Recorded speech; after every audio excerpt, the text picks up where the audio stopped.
Real estate sales లో success సాధించడం ఎలా?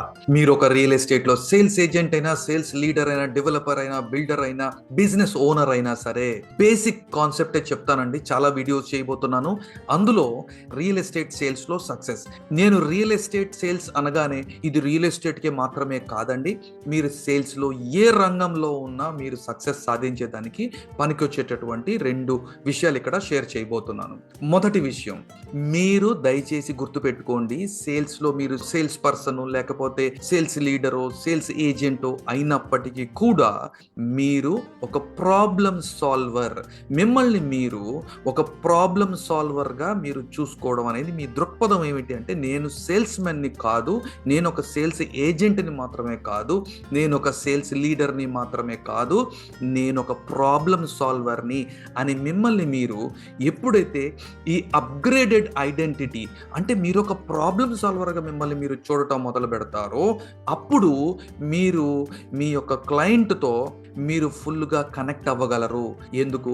ఒకసారి ఆలోచించండి. మీరు ఎప్పుడైనా ఒక సేల్స్ మ్యాన్ మీ దగ్గరికి వచ్చాడు అనుకోండి, రాగానే ఆ వ్యక్తి మనకి ప్రోడక్ట్ సూట్ అవుతుందో లేదో, మనకి ఇది అవసరం ఉందో లేదో అనేటటువంటి ఏ విషయాలు తెలుసుకోకుండా అసలు నాకు ఏ ప్రాబ్లం ఉండటం వల్ల నేను ఈ ప్రోడక్ట్ కొనాలనుకుంటున్నాను, లేకపోతే ఏ పర్పస్తో నేను ఈ ప్రోడక్ట్ కొనాలనుకుంటున్నానో తెలుసుకోకుండా మీకు ఎవరైనా ఏదైనా ప్రోడక్ట్ అమ్మాలని చూస్తే మీరు కొంటారా? సమాధానం మీకే తెలుసు. సో దయచేసి మీరు ఒక వ్యక్తి, మీరు ఎవరితో మాట్లాడుతున్నారు, ఆల్రెడీ ఒక వ్యక్తి కొనాలనుకుంటున్నాడో అనుకోవట్లేదో, ఒకవేళ అనుకోకపోతే ఎందుకోసం కొనాలనుకోవట్లేదు, ఎందుకు రియల్ ఎస్టేట్ లో ఇన్వెస్ట్ చేయాలనుకోవట్లేదు, లేదా మీకుండేటటువంటి ప్రోడక్ట్స్ అండ్ సర్వీసెస్ ఏదైతే ఉందో అందులో ఎందుకు ఇన్వెస్ట్ చేయాలనుకోవట్లేదో దానికి కూడా ఒక ప్రాబ్లం ఉంటుంది. లేదా ఇన్వెస్ట్ చేయాలని అనుకుంటున్నాడు, మరి ఎందుకు అనుకుంటున్నాడు? ఏ ప్రాబ్లం ని సాల్వ్ చేయడానికి అతను ఒక ప్రోడక్ట్, మీ దగ్గర ఉన్నటువంటి ప్రోడక్ట్ కానీ సర్వీస్ ని కానీ అతను కోరుకుంటున్నాడు. ఈ 2 విషయాలు మీకు ఎప్పుడు అర్థమవుతాయి? మీరు ఒక ప్రాబ్లం సాల్వర్ లాగా ఆలోచించడం మొదలు పెడితేనే అవతల వ్యక్తికి ఉండేటటువంటి సమస్య ఏమిటి, ఆ సమస్యకి పరిష్కారంగా మీ ప్రోడక్ట్ ని కానీ మీ సర్వీస్ ని కానీ మీరు పొజిషన్ చేసుకోగలిగితే, మీరు ప్రెజెంట్ చేయగలిగితే, మీరు 50% మీ గెలుపు, మీ సక్సెస్ అక్కడే మీరు సాధించినట్టు. అంతేగాని నా ప్రోడక్ట్ బాగుంటుంది, నా ప్రోడక్ట్ ఇక్కడ ఉంది, నా ప్రోడక్ట్ లో ఈ ఫీచర్స్ ఉన్నాయి, నా ప్రోడక్ట్ తీసుకోవడం వల్ల ఇలాంటి బెనిఫిట్స్ ఉన్నాయి, ఇవన్నీ ఎవరైనా చెప్తారు, చెప్పాలి కూడా. అవి ఎలా బాగా చెప్తే కనెక్ట్ అవుతాయో వాటి మీద కూడా నేను ఫ్యూచర్ లో వీడియోస్ చేయబోతున్నాను. కానీ అంతకుముందు మీరు ఆలోచించవలసిన విషయం ఏమిటంటే, నేను ఎలాంటి ప్రాబ్లం సాల్వర్ ని, నేను ఎవరితోనైనా మాట్లాడితే డెఫినెట్ గా వాళ్ళ ప్రాబ్లమ్స్ సాల్వ్ అవుతాయి, ఈ ప్రోడక్ట్ ని వాళ్ళ నీడ్స్ కి, వాళ్ళ అవసరాలకి తగినట్టుగా నేను పొజిషన్ చేయగలగడంలో నేను ఎంత సక్సెస్ సాధిస్తున్నాను అనేది మీరు దయచేసి ఆలోచించాలి. పాయింట్ నెంబర్ 2 ఏమిటి అని అంటే, మీ అప్రోచ్ ఎలా ఉండాలి. మీరు ఒక ప్రాబ్లం సాల్వర్ అనేది మీ మైండ్ సెట్. రెండోది, మీ అప్రోచ్ ఎలా ఉండాలి. ఒక రియల్ ఎస్టేట్ లో ఒక సేల్స్ ఏజెంట్ గానో, సేల్స్ లీడర్ గానో, లేకపోతే బిల్డర్ గానో, డెవలపర్ గానో, లేకపోతే బిజినెస్ ఓనర్ గానో, లేదా ఇంకే రంగంలోనైనా మీరు సేల్స్ లో ఉంటే మీ అప్రోచ్ ఎలా ఉండాలి. ఈ 2 విషయాలు మీరు గుర్తు పెట్టుకున్నట్టుగా అయితే మీరు ఎలాంటి రంగంలో ఉన్నా మీ సేల్స్ లో మీరు చాలా ఒక టాప్ 3% లోకి మీరు గ్రో అవుతారు. సెకండ్ థింగ్ ఏంటి అని అంటే, అప్రోచ్ ఏంటి అని అంటే, ఒక కన్సల్టెంట్ అప్రోచ్ తో మీరు మీ యొక్క క్లయింట్స్ ని కలవాలి. అంటే మీరు ఎప్పుడైనా మీ క్లయింట్స్ మిమ్మల్ని కలిస్తే, లేదా మీరు మీ క్లయింట్స్ దగ్గరికి వెళ్ళినప్పుడు వాళ్ళు ఒక సేల్స్ మెన్ తో మాట్లాడేటటువంటి ఒక ఎక్స్పీరియన్స్ లాగా ఉండకూడదండి.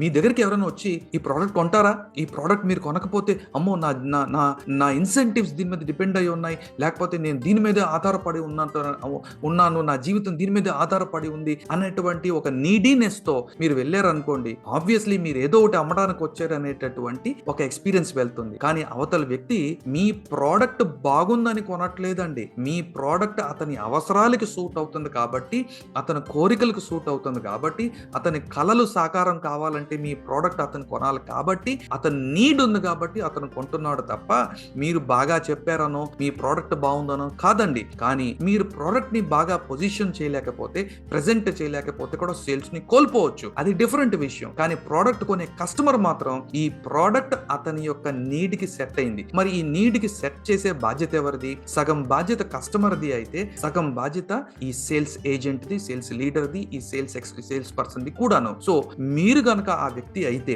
మీరు చేయవలసినటువంటి ముఖ్య విషయం, నా అప్రోచ్ ఒక కన్సల్టెంట్ లాగా ఉందా లేదా.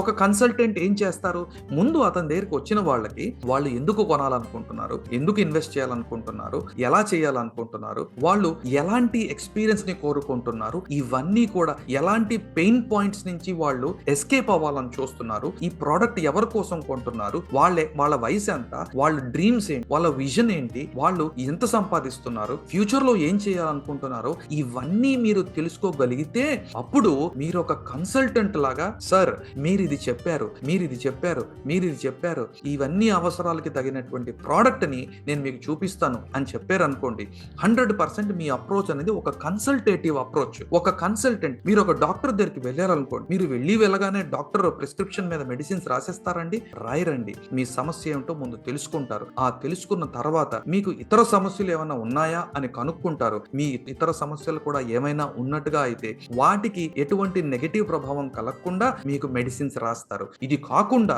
ఇంకా మీకు బలం పెరగాలంటే మీరు ఈ టానిక్ వాడాలి, మీకు ఇంకా ప్రశాంతత పెరగాలంటే మీరు ఈ క్యాప్సూల్స్ వాడాలనో, లేకపోతే ఈ ఆర్గానిక్ ఫుడ్ వాడాలనో, మీ హెల్త్ టిప్స్ మీకు ఇది చేస్తే మీ హెల్త్ ఇంకా మీరు రివైవ్ అవుతారనో, ఇలాంటి రకరకాలైనటువంటి ఆల్టర్నేటివ్ థెరపీస్ అనో ఏదో ఒకటి మీకు తెలియజేస్తారు. అప్పుడు మీకు ఓహో, నా సమస్యల్ని క్లియర్ గా తెలుసుకొని, నా అవసరాలని క్లియర్ గా తెలుసుకొని రాయబడినటువంటి ప్రిస్క్రిప్షన్ కాబట్టి దీన్ని నేను కన్సిడర్ చేయొచ్చు, దీని గురించి నేను వినొచ్చు, దీని గురించి నేను అడిగి తెలుసుకోవచ్చు అనేటటువంటి దృక్పథం, ఆ పాజిటివ్ థింకింగ్ అనేది, ఆ ఆప్టిమిజం అనేదో, లేకపోతే మీ మీద ట్రస్ట్ అనేది బిల్డ్ అవుతుంది. అప్పుడు మీరు ఏదైనా చెప్తే అవతల వ్యక్తి క్లయింట్ అయినా, కస్టమర్ అయినా, కాబోయే క్లయింట్ అయినా, మీ లీడ్ అయినా, సేల్స్ లీడ్ అయినా సరే, డెఫినెట్ గా వాళ్ళు మీరు చెప్పేదాన్ని గుర్తు పెట్టుకుంటారు, వింటారు. అప్పుడు ఈ రోజు కాకపోయినా, గుర్తు పెట్టుకోండి, ఈ రోజు కాకపోయినా సంవత్సరం తర్వాత అయినా సరే వాళ్ళు కొనాలి అనుకుంటే మాత్రం వాళ్ళ మనసులో ముందుగా వచ్చే పేరు మీ పేరే, ముందుగా కనిపించే ఫేస్ మీ ఫేసే, ముందుగా గుర్తుంచే సంస్థ మీ సంస్థే. కాబట్టి మీరు దయచేసి ఫస్ట్ థింగ్ ఏంటి, మీరు ఒక ప్రాబ్లం సాల్వర్. మీ ఐడెంటిటీ మార్చుకోవాలి. మీరు ఒక సేల్స్ మెన్ కాదు, మీరు ఒక సేల్స్ ఏజెంట్ కాదు, మీరు ఒక ప్రాబ్లం సాల్వర్. మీరు ప్రాబ్లమ్స్ ని సాల్వ్ చేస్తున్నారు. మీ ప్రోడక్ట్ అనేది, మీ సర్వీస్ అనేది ఆ ప్రాబ్లమ్స్ ని సాల్వ్ చేసేటటువంటి ఒక మంత్రం లాంటిది, ఒక సర్వీస్ అంటే ఒక సొల్యూషన్ లాంటిది. ఆ సొల్యూషనే మీ ప్రోడక్ట్ గా మీరు ప్రెజెంట్ చేయగలిగితే మీరు 100% సక్సెస్ అవుతారు. మీరు ఇప్పుడు ఉన్నటువంటి మీ సేల్స్ రిజల్ట్ కంటే 10x లెవెల్లో మీరు గ్రో అవుతారు. రెండోది, మీరు ఒక సేల్స్ ఏజెంట్ మాత్రమే కాదు, ఒక సేల్స్ లీడర్ మాత్రమే కాదు, మీరు ఒక కన్సల్టెంట్. మీరు కన్సల్టెంట్ లాగా మీరు అప్రోచ్ చూసుకుంటే వాళ్ళ అవసరాలకు తగినటువంటి విధంగా మీ ప్రోడక్ట్ ని కానీ, మీ సర్వీస్ ని కానీ మీరు పొజిషన్ చేస్తే వాళ్ళకి మీ మీద నమ్మకం పెరుగుతుంది. ఈ రోజు కాకపోయినా వాళ్ళు మీ దగ్గరికి ఎప్పటికైనా వస్తారు. వాళ్ళు రాకపోయినా రెఫరల్ బిజినెస్ ని మీకు ఇస్తారు. అప్పుడు మీకుండే ట్రస్ట్ వల్ల మీరు కాల్ చేసి వాళ్ళతో, సార్ ఇంకేమైనా రెఫరెన్స్ ఉందా, మీ చుట్టాలు కానీ, మీ బంధువులు కానీ ఎవరికైనా ఇలాంటి అవసరాలు ఉంటే దయచేసి చెప్పండి సార్ అని చెప్పి మీరు మళ్ళీ 15 రోజుల తర్వాత, నెల రోజుల తర్వాత కాల్ చేస్తే వాళ్ళు విసిగిపోకుండా, చిరాకు పడకుండా డెఫినెట్ గా మీతో ఒక ఫ్రెండ్ లాగా మాట్లాడతారు, మిమ్మల్ని గౌరవిస్తారు. మిమ్మల్ని గౌరవిస్తే మీ ఇండస్ట్రీని గౌరవించినట్టుగా అండి. మీ ఇండస్ట్రీని గౌరవిస్తే ఇండస్ట్రీ ఎదుగుతుంది. ఇండస్ట్రీ ఎదిగితే మీరు కూడా ఎదుగుతారు. ఇలాంటి చాలా వీడియోస్ నేను ఈ యూట్యూబ్ ఛానల్లో పెట్టబోతున్నానండి. మీరు ఒకవేళ లైక్ కానీ, సబ్స్క్రైబ్ కానీ చేయకపోతే ఇప్పుడే లైక్ చేయండి, సబ్స్క్రైబ్ చేయండి, అండ్ ఈ వీడియోని దయచేసి షేర్ చేయండి. Thank you so much. Love you. Bye.